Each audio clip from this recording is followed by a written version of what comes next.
They say it never rains in Southern California, but it's pouring in the Bay.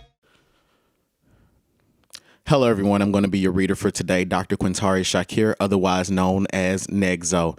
I want you all to leave a comment in the video section of this video to let me know what other questions I will need to answer about Aretha Franklin.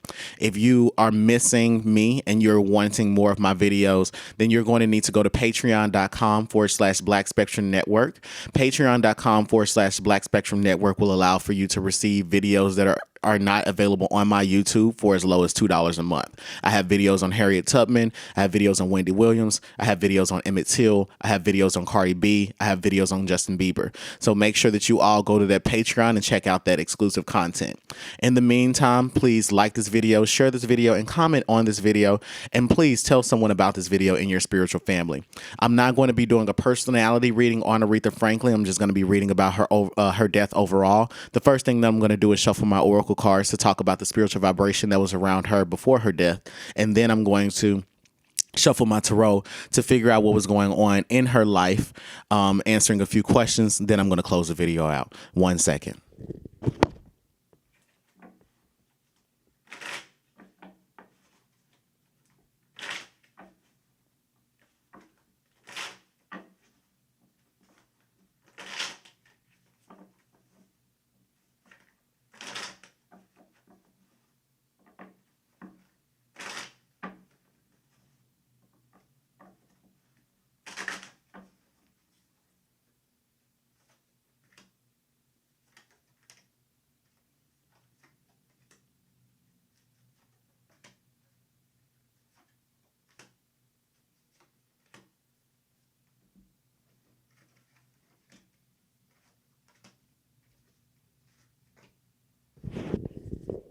The first card I get is my Genetic Genius card. The Genetic Genius card is speaking about prayers and offerings to the ancestors for protection and prosperity.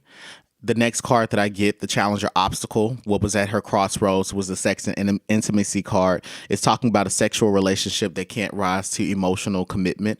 The Genetic Genius card is speaking about 2 hours prior to her death. She was on her deathbed praying to God, asking for her ancestors to help usher her into heaven. I'm hearing that she was a believer of the Christian God. She was a follower of Jesus. And I'm also seeing that she had other people that were praying for her safe travels on the other side should she go. But I'm also hearing that she wasn't ready to go. She wanted to continue living on. I'm hearing very strongly that she was praying for God to extend her lifespan, and she wanted to continue to release at least one more album or a little bit more music. It's like within those last 2 hours, she's thinking to herself, what more could I have done? And then she's asking for more time from the ancestors. In addition to that, the Sex and Intimacy card is talking about a relationship where she was going back and forth between being committed to someone and not being committed to someone. I'm saying at points that they were engaged to one another. What was keeping this relationship from rising to the level of commitment that she would have wanted was that she needed to do some sort of spell work or candle energy work to raise a sexual vibration in this relationship, and that chemistry would then open the doors for them to get married and for commitment, for the conditions, and the conditions would allow for commitment to happen between those two. The next card is I get the damnation is the card for deception and envy, and it's talking about an ungodly contest for money or power that's disguised as good relations. So these cards are speaking to me, and this is saying that there were family around her there are family members around her deeply concerned about her well-being. But what they're really concerned about is how much money that they're going to be able to collect, based off of her dying. What they're really trying to do is live a more lavish lifestyle. It's also speaking about secrets and lies you refuse to acknowledge and or reject. It's also speaking about hidden or malicious intentions and motives. I'm hearing this is specifically concerning record executives and music executives that are plotting to acquire rights to her music and continue to sell her music at more expensive rates than when she was alive, so that they can make a profit. I'm not exactly sure if Aretha Franklin's foundation or her children will see a lot of that money that's going to be made by these record executives.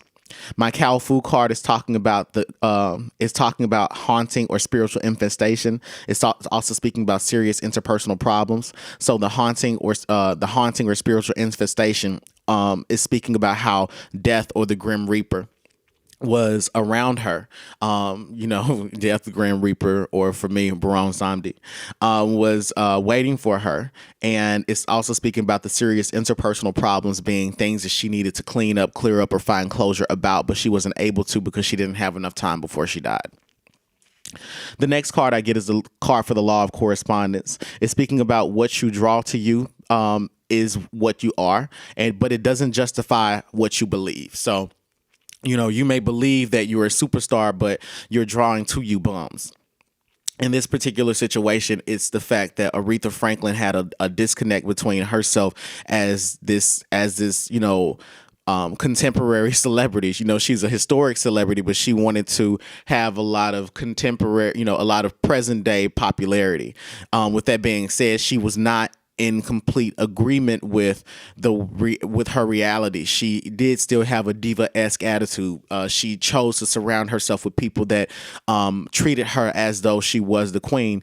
With that being said, this relationship that she wanted to be in could have been a marriage if she could have turned off that diva-esque personality, if she could have allowed for this man to see her as Aretha Franklin, the human being. If she could have absorbed a little bit of the public's ignorance of who she is, allow for that to have humbled her, she would have had a much better relationship. The final card that I get is the love and romance card. This is speaking specifically about a relationship that needs candle energy work to bring about marriage. It's also speaking about a relationship that can only rise to marriage through candle energy work. So both of these two cards together. This should let you know that Aretha Franklin was mainly concerned with love, finding love, being in love. To a lesser degree, she's thinking about her money, how her money's going to be set up, and what would be left for her children. So I'm going to pull a few cards for myself, and I'm going to answer a few questions that I have about her death, and then I'm going to answer a few questions that my friend Cedric Quincy had about her death. Just one second.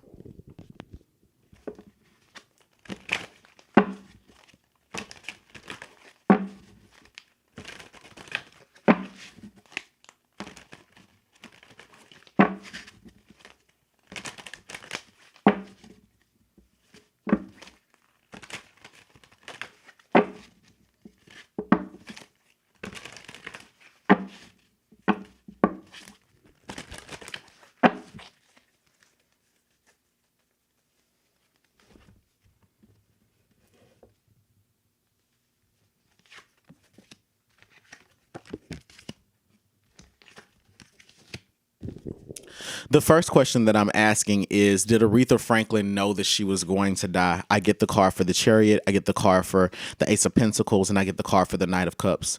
The arithmetic of these three cards is telling me, it is safe to assume that she absolutely knew that she was about to die. The card for the Chariot is saying to me that there were two people around her. One of them that was extremely hopeful and optimistic for her, another person that was completely realistic around her.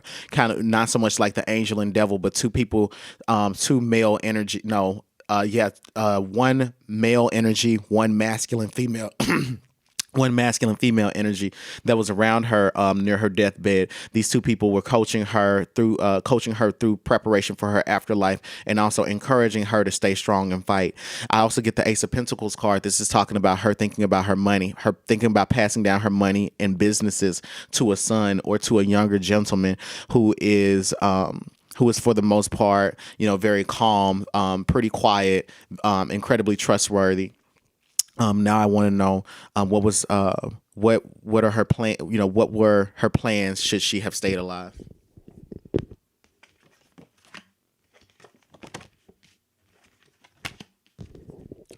Well, she didn't have any plans to stay alive, to be honest with you.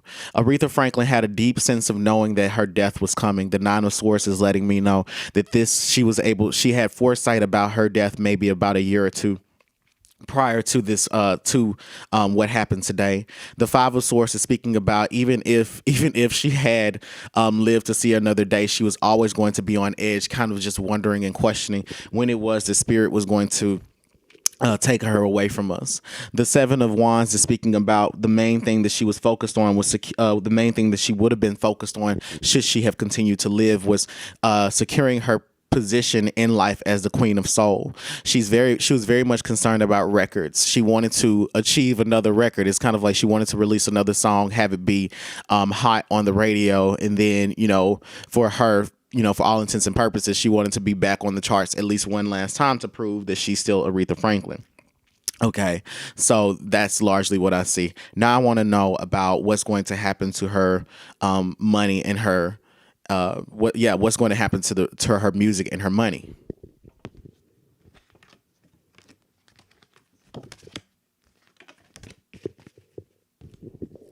Well, Aretha Franklin is not obviously, but Aretha Franklin is going to get stabbed in the back with her music. I see that there's going to be a lawsuit that's going to be filed on behalf of Aretha Franklin. Either there's someone that has a power of attorney to represent themselves as Aretha Franklin even after her death. I see that they will be trying to sue to sue a record label or a company. It could be one of these streaming services, and they will be suing her over access to her unauthorized access to her music, distributing it without her permission. I'm also seeing here where there are some legal loopholes that Aretha Franklin hadn't filled in for herself, and those legal loopholes are leaving her music vulnerable to being acquired by these different music companies. I'm seeing that these music companies are already, as we speak. No, they've been for the last 2 weeks. I hear that they've been planning. How to harvest her music and then redistribute it in a remastered way.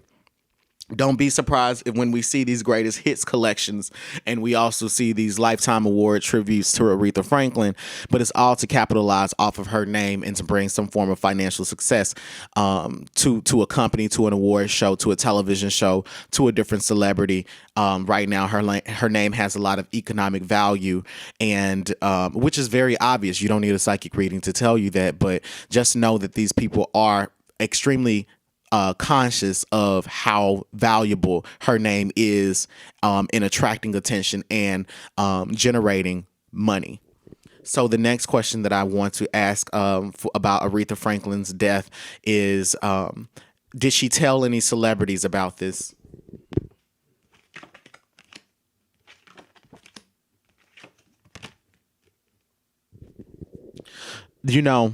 Aretha Franklin didn't actually tell anyone about this. She was generally keeping these things to herself, very private. Now, the way that the information would come out is by way of someone that was around her circle. So, there's someone that is a representative for Aretha Franklin that she would relay the information to. Other people's camps, other people's knowledge of Aretha Franklin's health was essentially secondhand information. But this person that she had close to her is very much trustworthy. So they were preparing her for the passing of Aretha Franklin. The Magician card and the Moon card together are speaking specifically about Aretha Franklin trying to cast an illusion or cast a glamour spell around the situation, attempting to throw people off by having she told this man that was close to her, tell some people that I trust that I am going to pass away, like Beyonce, I hear that she knew, but don't tell these other people that I'm just fine. Tell them that I'm just fine, that everything is okay, and I want to keep this buzz going around. She wanted to keep a buzz going around so that people could be hopeful that she would, hopeful that she would pull through. She wanted people to believe that she was okay, not to count her out, but she was doing this so that their prayers could help her in the afterlife. She's a firm believer. She was a firm believer in prayer, and that's how I see this going. So there were some that knew. There were some that were tricked into not knowing for the purpose of the general public becoming aware, so that we could keep her in our prayers. Okay, so now I'm going to ask a couple of more questions that my friend Cedric Quincy has for me. He wants to know, what was her relationship like with Dionne Warwick? Dionne Warwick.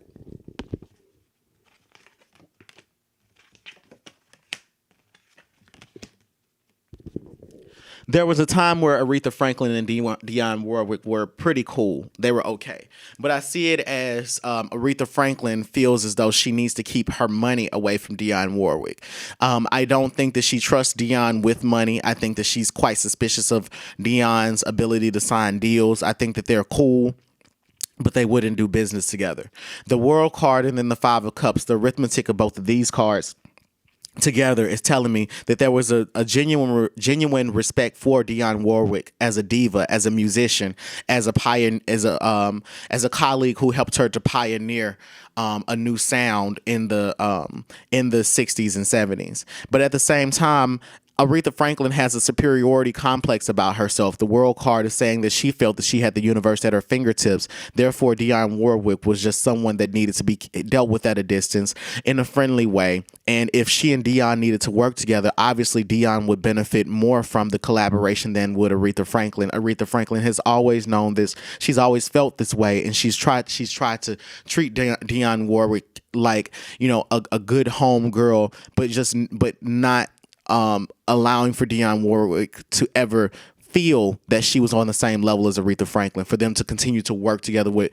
trick Dionne Warwick into thinking that Aretha Franklin thought just as highly of her as she did herself. Aretha Franklin is very much into herself. She knows her value. She knows her charisma. She knows about her popularity. She's completely aware that women artists will be pit against one another, but she would always come out on top as, everyone's favorite. So she's absorbed a lot of that. She had absorbed a lot of other people's opinions of her being the superior artist, and that's how she feels towards Dionne Warwick. So the next celebrity that we're going to ask about are her feelings towards Cissy Houston.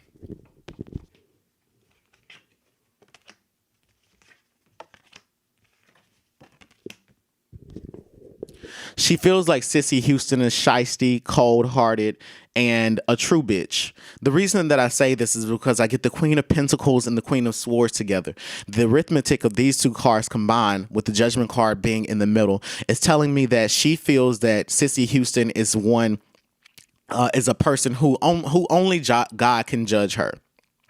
She would say to Cissy Houston, you need to be very careful because the devil is coming back for you, and you need to know everything that you've done in the dark is going to come to light. Until you do right by your family, everything that you touch and your reputation will be everything that you touch and your reputation will be tarnished. But the reason being is because she feels like Cissy Houston has amassed a lot of money off of these very immoral or illegal attempts to exploit her family. I also get the Queen of Swords card, so she feels that Cissy Houston is very calculated, that she's someone that is very money focused. She cuts people off that no longer serve her. She would do anything for a check. The Judgment card is Aretha Franklin deeply hoping, and sometimes praying that Cissy Houston's karma comes back to bite her in the booty, and that everyone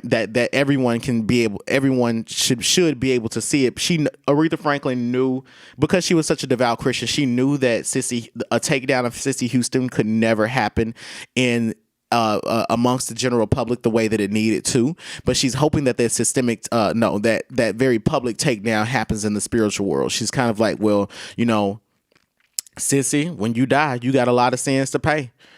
Okay, now we're going to what were her feelings towards Patti LaBelle?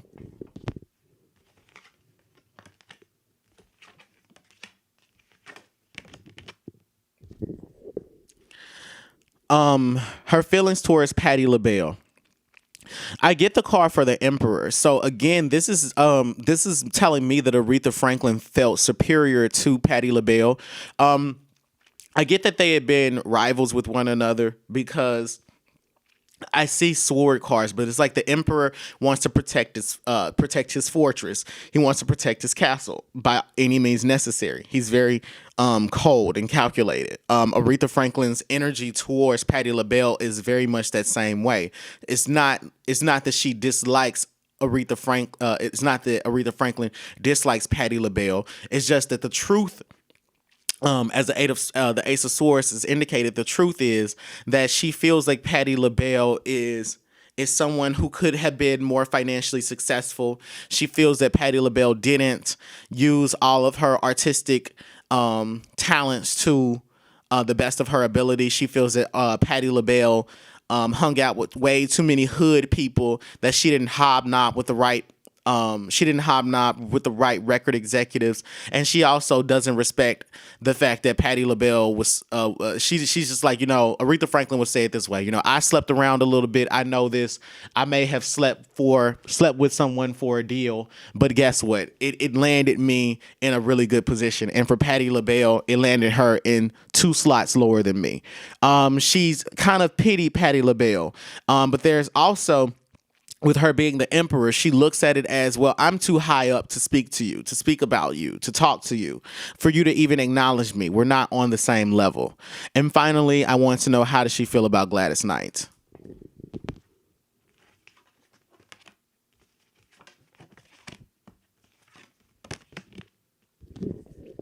There's not really much of a care for Gladys Knight. It's like she's well, Gladys Knight has forgiven Aretha Franklin, but Aretha Franklin is kind of petty. Not even kind of petty. She's very petty. She never forgets. She's like an elephant.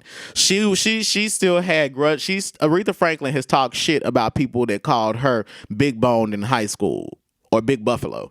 Aretha Franklin is someone that's very much about, if you've wronged me, I'm going to put myself on this platform and make you watch my success, and your family will watch my success, your grandchildren will watch my success.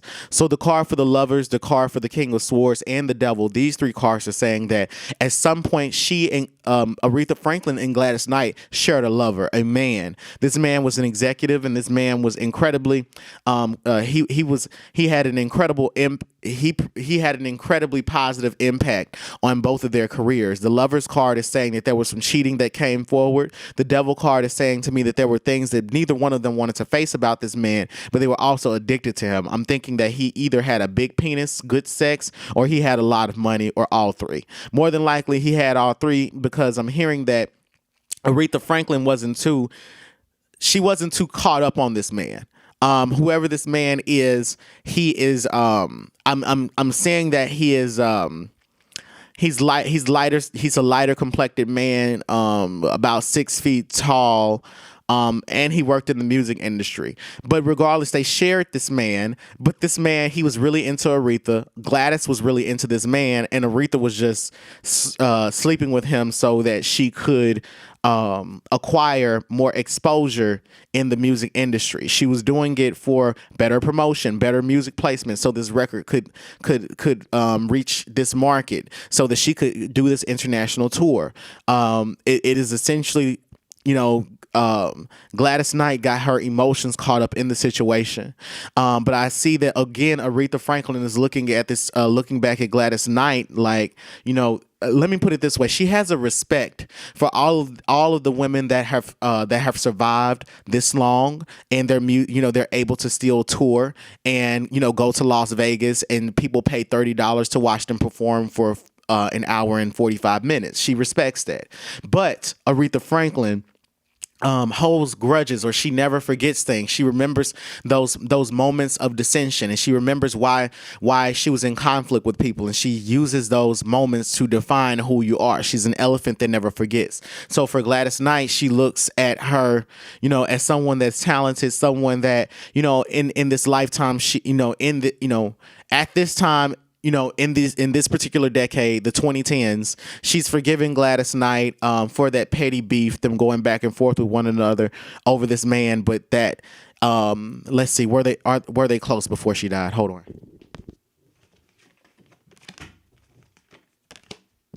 No, they weren't particularly close. Spirit is saying that they went back and forth with one another, but Aretha Franklin is a lot a bit shady, and Gladys Knight. I get that this energy about Gladys Knight, that she's very gospel Christian-y, or she's very staunch and upright, trying to be like she's tried to change her life around. But Aretha Franklin is that petty girl that's always like, yeah, you might have gone to Jesus, but I still remember your panties was dirty back 10 years ago when you got on stage. I saw them dirty panties wearing churchy Christian. That's how Aretha Franklin is. All right, so now I'm going to reshuffle my cards, answer a few more questions, and close out the video.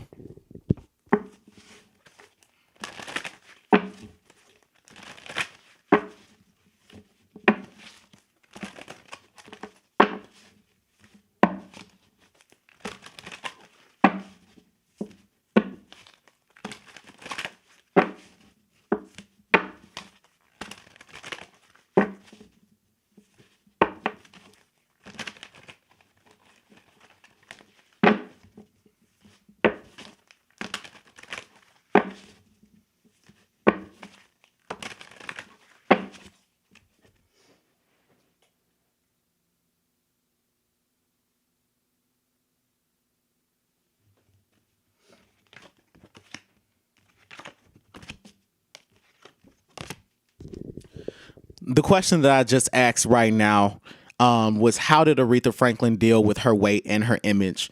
To be very simple, Aretha Franklin kept a gentleman around her that was rich, that had money, an older gentleman at all times. And Aretha Franklin, with her weight and image, these older gentlemen, they were attracted to her. They liked that big old booty. That big old booty. Mike Tyson booty. That big old booty. Okay, seriously though. They liked the fact that Aretha Franklin had curves. They found her to be very attractive. Aretha Franklin is very secure in her look and her image. She never had this. She doesn't have a desire to be thin and slim. If she did, it was imposed upon her, and she did it because she felt like she needed to be that way to be more successful. But she's found solace in having a sincere attitude towards her body, which is she's very accepting of it. She knows that the men that are around her are attracted to her because of her talent, her intellect, and this allure and charisma that she has that none of these other R&B or soul artists were able to have. But then I get the Three of Cups, and this is saying to me that she celebrated her body.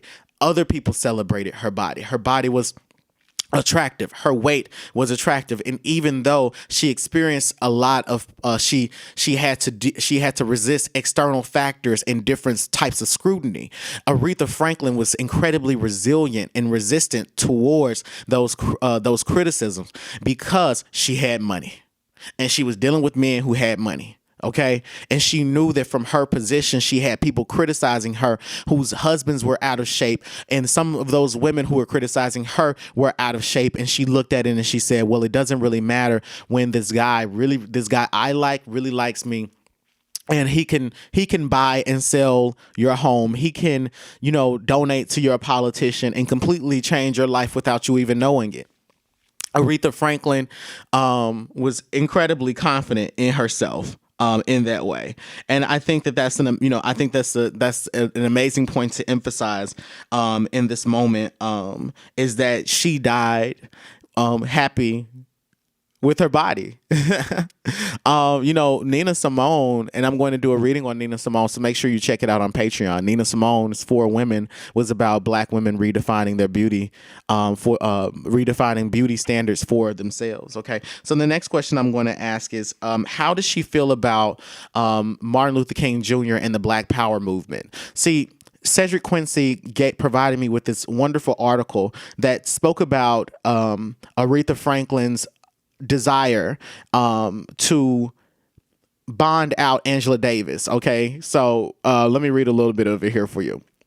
Aretha Franklin says, "My daddy, who is otherwise known as Detroit's Reverend C.L. Franklin. She says, my daddy says, I don't know what I'm doing. Well, I respect him, of course, but I'm going to stick to my beliefs. Angela Davis must go free. Black people will be free. I've been locked up for disturbing the peace in Detroit, and I know you got to disturb the peace when you can't get no peace. Jail is hell to be in. I'm going to see her free if there is any justice in our courts. Not because I believe in communism, but because she's a black woman and she wants freedom for black people. I have the money. I got it from black people. They made me financially able to have it, and I want to use it in ways that will help our people. So I'm going to see how she felt about the Martin Luther King's messages about nonviolence. Hold on one second.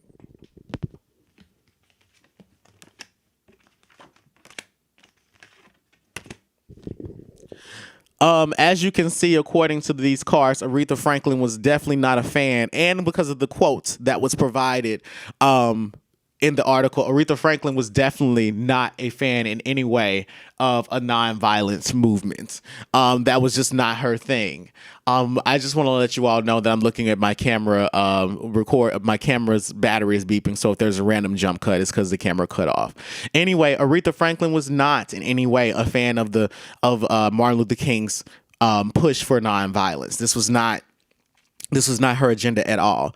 The Queen of Swords card is speaking about her wanting to lead this movement, kind of like a Hillary Clinton-esque figure, someone that is not emotional at all. She was a brilliant strategist who used her money to covertly support different social movements and black social and political organizations.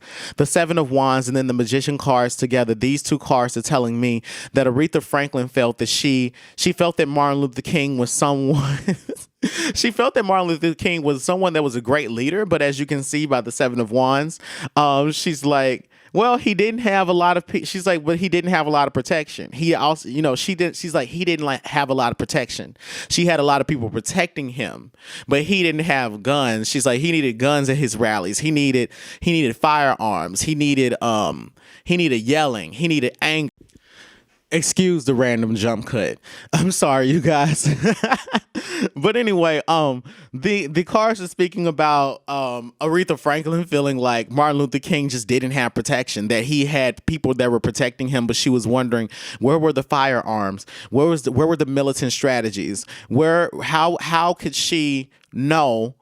She was pretty much, on feeling this way. She felt like Angela Davis was a prodigy. She felt that Angela Davis had a brilliant academic mind, and that the ideas that she was pushing were completely that if Martin Luther King listened to Angela Davis's teachings, that he could have learned a lot and he could have made his movement more effective. So Aretha Franklin used her money to support people that she really wanted to support. She was a black radical, and she didn't believe in nonviolence. That's how she felt about that particular movement. Okay, so the final question, and these questions are on my phone. I'm sorry, and I don't know too much about Aretha Franklin.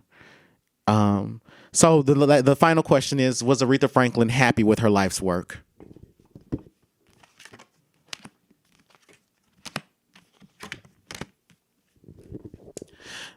The reading is speaking about her being extremely content with the impact of her work.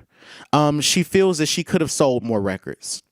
She feels that she could have been honored more, and she could have received more accolades and more awards. More awards and more rewards. The Four of Wands is speaking specifically about her. She knows that she's been the backbone and the foundation for the music industry, especially for new artists. And when I say the foundation, a lot of musicians have tried to channel her energy or tried to mimic her voice, her style, her rhythm, or the tracks that she would work on. She knows that she's been foundational to the growth, the historic growth of the music industry and how it's been shaped. She Then the fourth, no, I'm sorry. This is the Five of Swords. The Five of Swords is speaking specifically about Aretha Franklin, choosing to bow out early. You know what I mean? She was choosing not to release more music because there was this arrogance that she had about her that she's like, I can still slay these bitches. I can still come out here and do it. I can still, get to this money. The High Priestess card is speaking about if she had lived 10 years longer, that she would have tried to have released one last album, and it would have been the era of Aretha Franklin. It's kind of like the era, that's what she wanted it to be, the era of Aretha Franklin. The High Priestess card is saying that she was deeply connected to her soul, deeply connected to her ancestors, deeply connected to the spirit guides around her. They were telling her that she needed to rest, even though she desired to reestablish herself as a prominent musical legend. But that with that all being said, she didn't do it because she was obedient to her ancestors' warnings that trying to produce more music, working more will catalyze your death. So with that being said, how she feels about her life work, she feels that, it had the perfect impact, but was it packaged perfectly? Could she have done more? Could she have promoted it more? In these last 5 years of her life, yes, she does feel that way. But again, the music industry is a completely different terrain. She was respected as a music legend and as a queen. She's one of the most popular music artists amongst her contemporaries from that. She is the most popular music artist amongst her contemporaries from those different eras. But with all that being said, she still had this desire to do more. The one thing that I want to let you all know is that you can purchase one of these bracelets. It's an absolutely gorgeous bracelet. This bracelet was custom designed by my friend Danny Nicole. That's at Indica Crystals. That's INDIKA CRYSTALS. INDIKACRYSTALS. Okay, so if you all are wondering how you can watch more of my videos, the Patreon link is available in the description of the video. The Patreon link is also available to you guys in the credits of this video. Make sure that you continue tuning in to www.blackspectrumnetwork.com and purchase a private psychic reading from me. Make sure that you tune into the Patreon for just $2 a month. You can get a psychic reading, not a psychic reading, but you can get more psychic videos earlier than what I normally release on YouTube. I want to let you all know that I'm deeply thankful for the tremendous amount of attention that I'm getting, the support that's reigning in, and as Black Spectrum Network becomes the next media conglomerate that reshapes the social terrain upon which we live and think about our spirituality, race, and our identity overall, I want to say thank you. The truth is still collaborative. The cards are always speaking. I'm your reader, Quintarius Shakir, otherwise known as Negzo. You've been watching The Secret Services, produced by Black Spectrum Network. This has been my time. Bye. It's been a long time, but I still got love for you. And that won't ever change. San Jose. They say it never rains in Southern California, but it's pouring in the Bay. San Jose. Girl, I know we tried to tell ourselves those lies.